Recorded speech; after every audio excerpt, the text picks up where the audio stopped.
Selamat sore yang terhormat Pak Tony, selaku dosen Enterprise Database. Nama saya Justin Leos dengan NIM 825-2100044. Nama saya Monica Ong dengan NIM 8252-10083. Pada video ini kami akan mempresentasikan UAS Project Enterprise Database kami yang mengangkat dari toko kue yaitu Ens Bakery.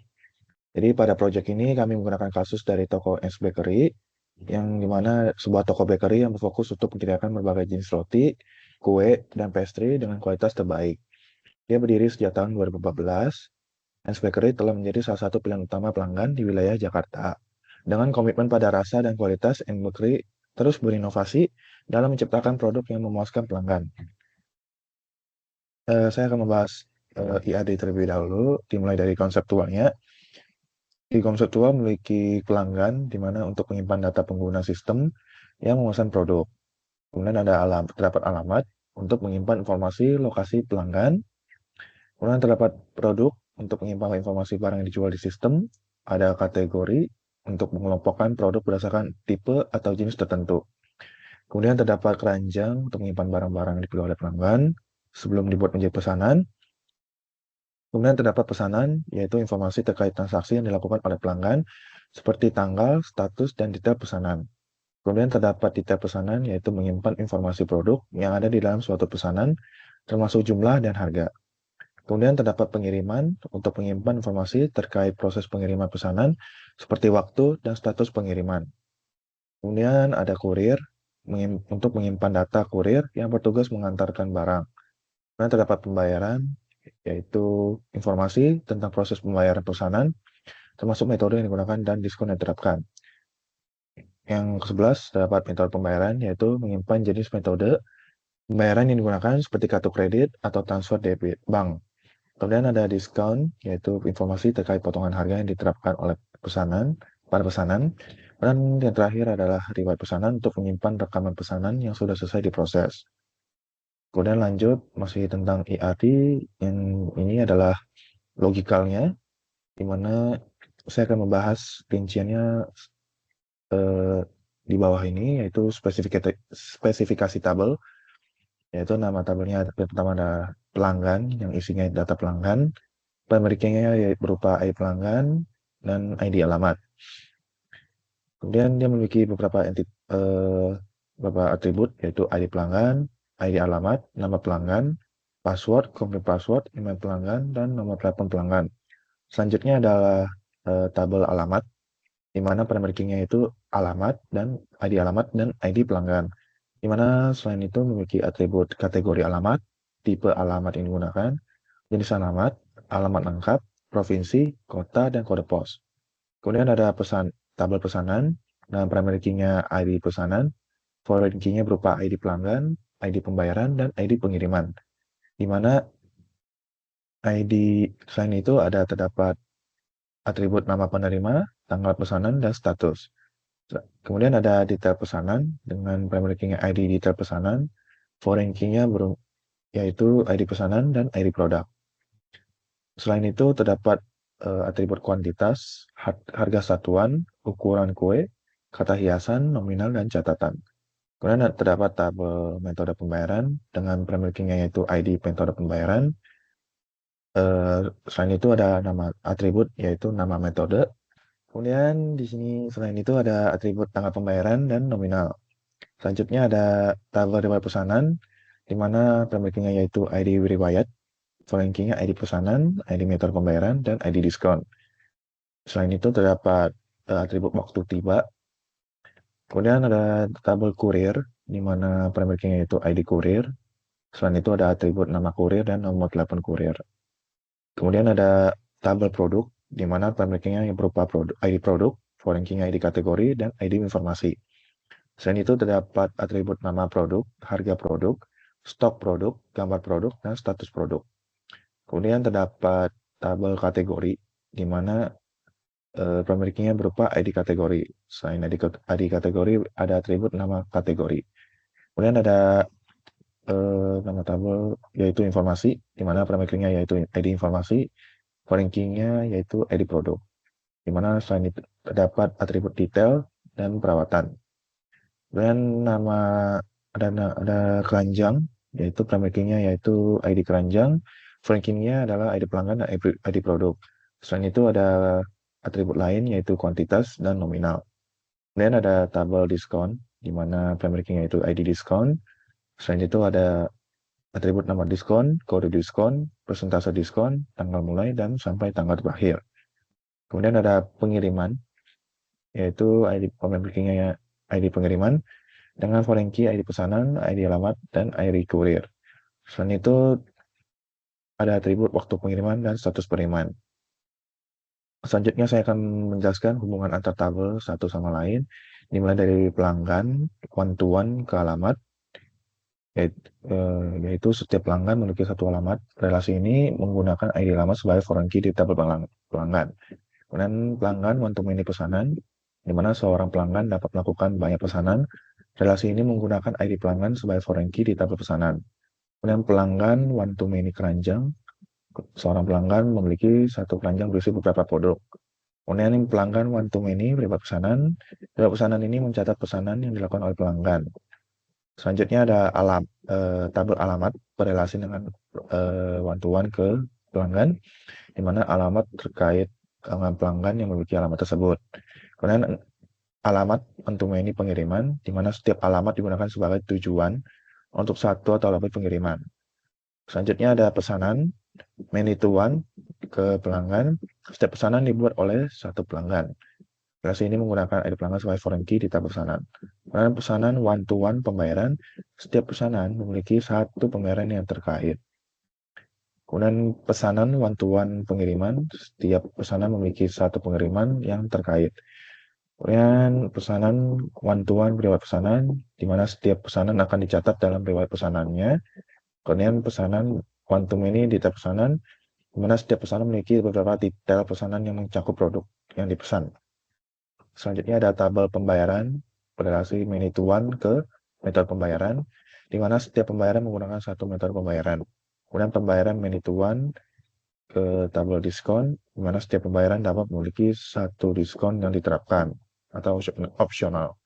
Kemudian di tab pesanan memiliki relasi many to one ke pesanan, di mana detail pesanan terkait dengan satu pesanan. Dan detail pesanan berrelasi many to one ke produk, di mana setiap detail pesanan mencatat satu produk yang dipesan. Selanjutnya, tabel produk memiliki relasi many to one ke kategori, di mana setiap produk memiliki satu kategori. Dan produk memiliki relasi one to one ke informasi, di mana setiap produk memiliki informasi tambahan terkait produk. Dan produk memiliki relasi many to many ke keranjang, di mana setiap produk dapat dimasukkan ke dalam banyak keranjang. Selanjutnya ada tabel kurir, di mana one to many ke pengiriman, di mana setiap pengkurir dapat mengirimkan banyak pengiriman. Kemudian ada tabel pengiriman memiliki relasi many to one ke alamat, di mana setiap pengiriman dikirimkan ke satu alamat. Dan pengiriman many to one ke pesanan, di mana setiap pengiriman terkait dengan satu pesanan. Dan pengiriman many to one ke kurir, di mana setiap pengiriman diantar oleh satu kurir saja. Selanjutnya ada tabel keranjang, memiliki relasi many to one ke pelanggan. Setiap keranjang dimiliki oleh satu pelanggan. Kemudian keranjang memiliki relasi many to many ke produk, di mana setiap keranjang berisi beberapa produk. Selanjutnya ada tabel informasi relasi one to one ke produk, di mana setiap informasi terkait dengan satu produk. Yang terakhir yaitu diskon, memiliki jenis relasi one to many ke pembayaran, di mana setiap diskon dapat diterapkan pada beberapa pembayaran. Selanjutnya merupakan rancangan UI UX yang akan dijelaskan oleh teman saya yaitu Monica.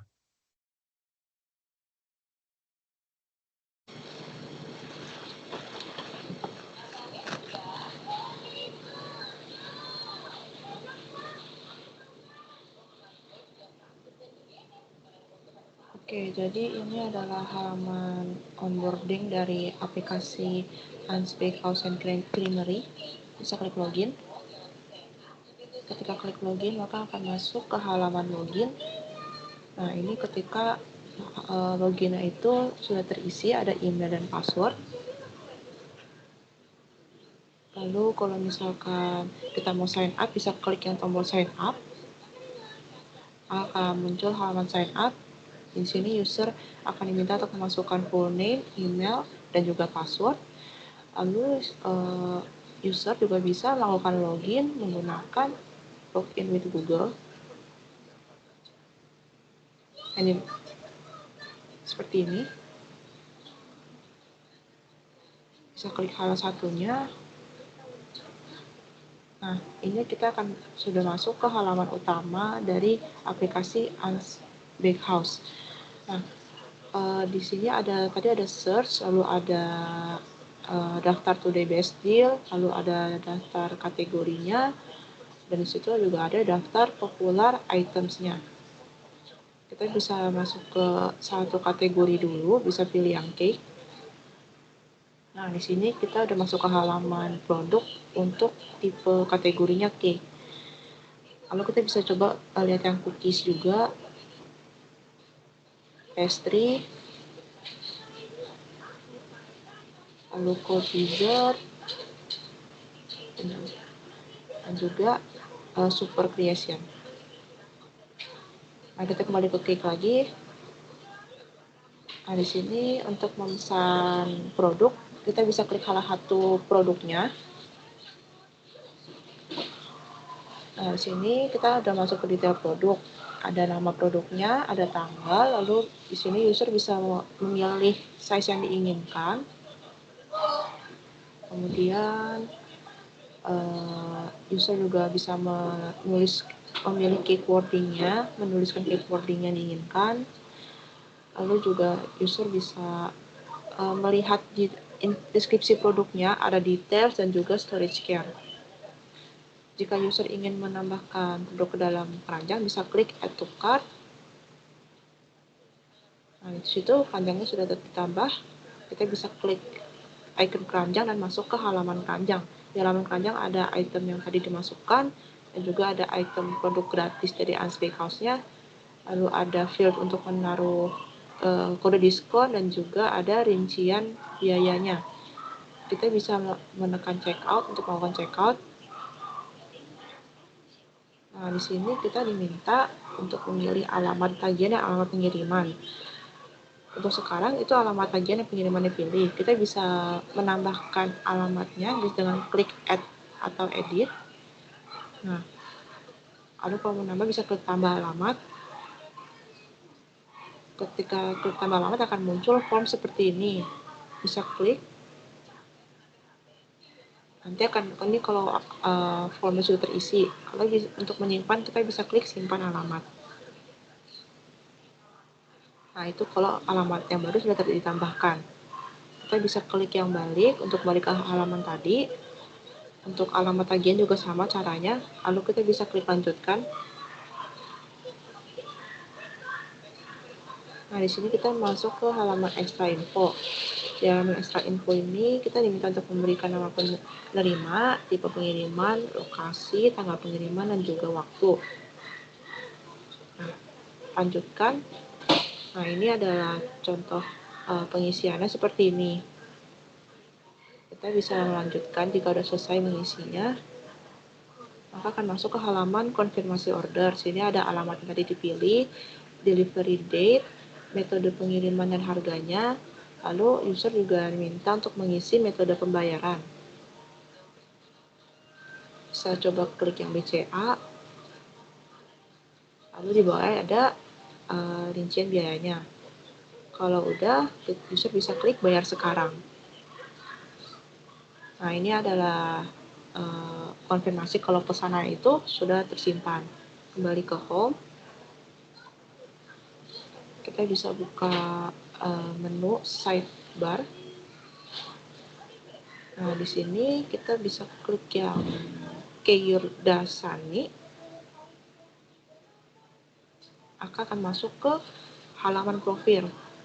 Di sini ada ringkasan profilnya, lalu masuk ke personal info. Nah, itu adalah form untuk mengisi personal infonya. Bisa coba klik satu lagi, simpan. Nah, ini user bisa mengedit isi dari personal infonya. Kalau mau nyimpan, bisa klik yang simpan. Lalu bisa coba yang order. Di sini akan masuk ke halaman riwayat order. Di sini ada ada tab ongoing dan juga tab selesai. Nah, kita bisa yang di tab selesai, klik satu ordernya, maka akan masuk ke halaman detail order. Di sini ada detail produknya, informasi pengiriman, rincian pembayarannya, dan juga total belanjanya. Ini bisa kembali lagi.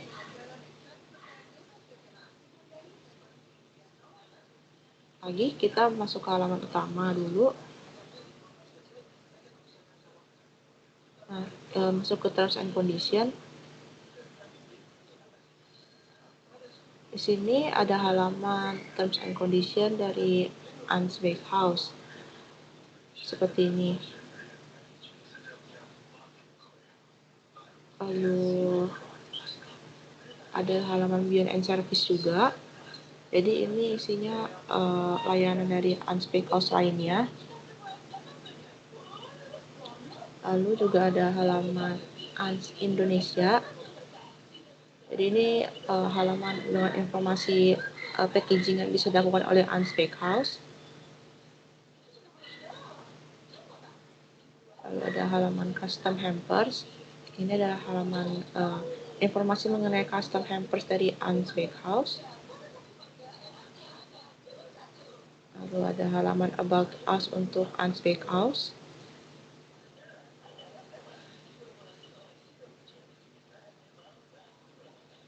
Dan juga ada halaman kontak us untuk Ans Bakehouse.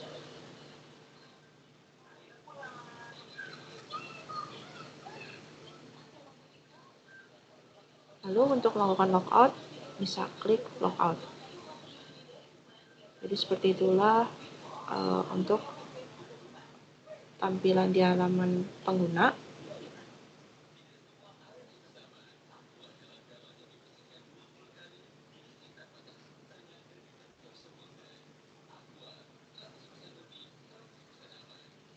Sekarang ini adalah tampilan untuk website admin.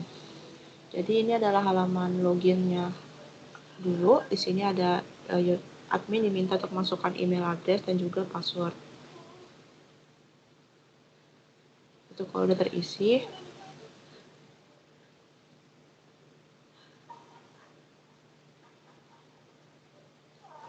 kita bisa klik create account untuk masuk ke halaman membuat akun. Diminta dimasukkan email address, username, dan juga password. Lalu bisa klik sign up, melakukan login. Nah, ini udah masuk ke halaman dashboardnya. Di halaman dashboardnya ini ada total user, total order, total seller, total pending, sales detail, dan juga recent orders. Kita bisa masuk ke halaman produk. Di sini ada daftar produk yang ada di aplikasi Ans Bakehouse, ada gambarnya, ada product name, ada kategori, price, size yang tersedia, dan juga actionnya. Di sini kita juga bisa mengedit produknya dan juga menghapus produknya. Nah, ini kalau mau edit produknya akan muncul form seperti ini, ada produk name-nya, kategori, price, size, details, dan juga storage care. Itu untuk menambah juga mirip seperti yang tadi. Nah, ini kalau misalkan terisi akan muncul kita juga diminta untuk mengisi produk name-nya, kategori, dan juga lain-lainnya. Lalu kita ke order list. Ini akan masuk ke halaman order. Di sini ada ID, customer name, product name, address, date, type, dan juga status order.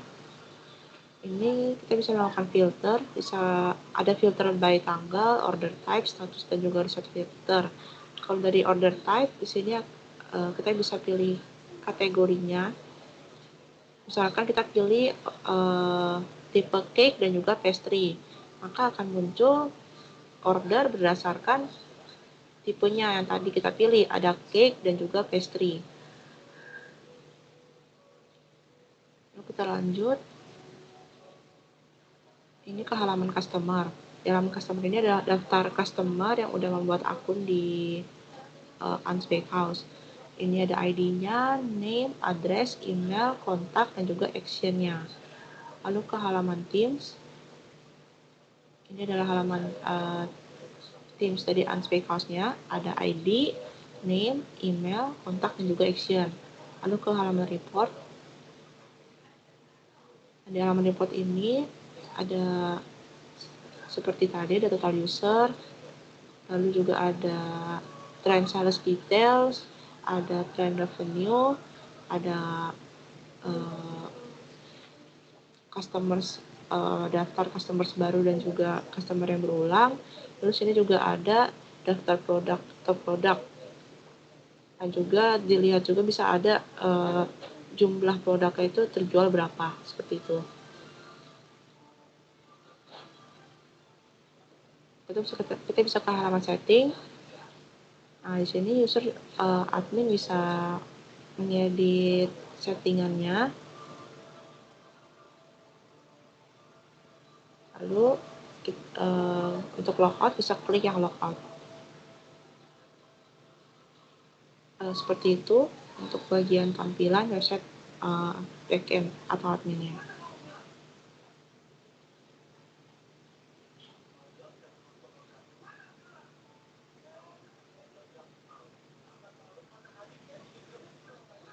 Kemudian ini adalah pengujian SUS yang sudah kami lakukan. Jadi pengujian ini kami lakukan bersama di Mall Ciputra. Lalu kami menanyakan 10 pertanyaan ini. Ada 1, saya pikir saya ingin menggunakan sistem ini sesering mungkin. 2, saya merasa sistem ini terlalu rumit. 3, saya pikir sistem ini mudah digunakan. 4, saya rasa saya memerlukan dukungan dari orang teknis untuk dapat menggunakan sistem ini. 5, saya mendapati berbagai fungsi dalam sistem ini terintegrasi dengan baik. 6, saya merasa sistem ini memiliki banyak hal yang tidak konsisten. 7, saya membayangkan bahwa kebanyakan orang akan belajar menggunakan sistem ini dengan cepat. 8, saya menemukan sistem ini sangat rumit untuk digunakan. 9, saya merasa sangat percaya diri menggunakan sistem ini. 10, saya perlu belajar banyak hal sebelum bisa menggunakan sistem ini. Nah, di bawahnya itu adalah daftar responden, tadi ada 10. Nah, kemudian ini ada dokumentasi sus testingnya. Nah, ini adalah dilakukan bersama Elisa. Lalu skor hasil testingnya itu bernilai 98. Lalu ini bersama Feby Nabila dengan skor testing yang didapatkan adalah 80. Lalu ini bersama Iqbal Ludin dengan nilainya yang didapatkan 88. Lalu ini bersama Dedi yang nilainya itu adalah 48. Lalu ini ada bersama Priti Gunawan bernilai 70. Di situ ada bersama Angga dengan nilai 100. Lalu bawahnya ada bersama Anti dengan nilai yang didapatkan 85. Lalu itu sudah ada responden Iva Trifriadi dengan nilai skor testingnya itu 88. Lalu ini ada bersama Hikmawati dengan nilai yang didapatkan 83. Lalu ini ada bersama Nuraida Zahra dengan nilai yang didapatkan 80. Kemudian ini adalah rangkuman dari perhitungan nilainya. Ketika dihitung akan dapatkan skor rata-rata 82. Yang ini termasuk dalam kategori baik. Jadi segitu saja presentasi dari kami mengenai proyek Unspec House ini. Maaf jika ada kesalahan kata. Terima kasih.